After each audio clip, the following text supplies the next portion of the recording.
தீபாவளினா பளிச்சிட ஞாபகத்துக்கு வர்றது பட்டு, பட்டாசு, பலகாரம். பலகாரம் நான் ஞாபகத்துக்கு வர்றது மந்த்ரா கடலை எண்ணெய். அபார ருசி, ஆரோக்கியமான உடல் நலம். தீபாவளி அன்னைக்கு மட்டும் இல்ல, என்னைக்குமே கிச்சன்ல இருக்க வேண்டியது மந்த்ரா கடலை எண்ணெய் தான்.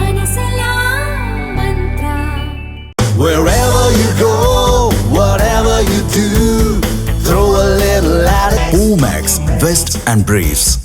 திமுகவின் கிளை பேரூர் ஒன்றிய நகரம் வார்டு பகுதி மாவட்ட நிர்வாகிகள் வரை அனைவருக்கும் தீபாவளி பரிசாக தலா 10,000 முதல் 5 லட்சம் வரை வழங்கப்பட்டுள்ளது. பகுதி பிரதிநிதிகள் துணை செயலர்களுக்கு தலா 10,000, வார்டு செயலர் மாவட்ட பிரதிநிதிகளுக்கு 50,000, பொதுக்குழு செயற்குழு உறுப்பினர்களுக்கு 1 லட்சம் வழங்கப்பட்டுள்ளது.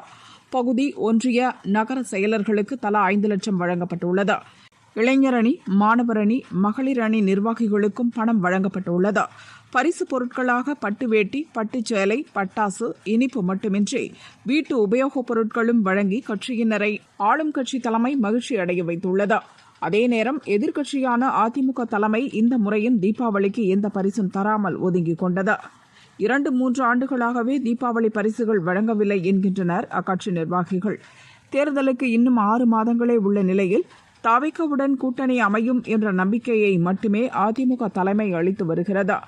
அதிமுக, பாரதிய ஜனதா, தவிக கூட்டணி அமையும் பட்சத்தில் அது வெற்றி கூட்டணியாக இருக்கும் என கட்சி தலைமை கருதுவதால் தீபாவளி பரிசு பற்றி கண்டுகொள்ளவில்லை.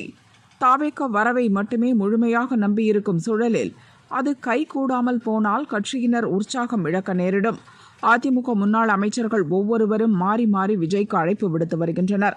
இதுகுறித்து அதிமுக நிர்வாகிகள் சிலர் கூறியதாவது: எந்த தேர்தலாக இருந்தாலும் அனைத்து கட்சிகளுக்கும் முன்பாக அதிமுக சார்பில் தேர்தல் பணிகள் துவக்கப்படும். கூட்டணிக்கு எந்த கட்சி வருகிறது என எதிர்பார்க்காமல் கட்சியினர் தேர்தல் பணியில் ஈடுபடுவர். இப்போது நிலைமை மாறிவிட்டது. கட்சி தலைமைக்கே தன்னம்பிக்கை போய்விட்டது.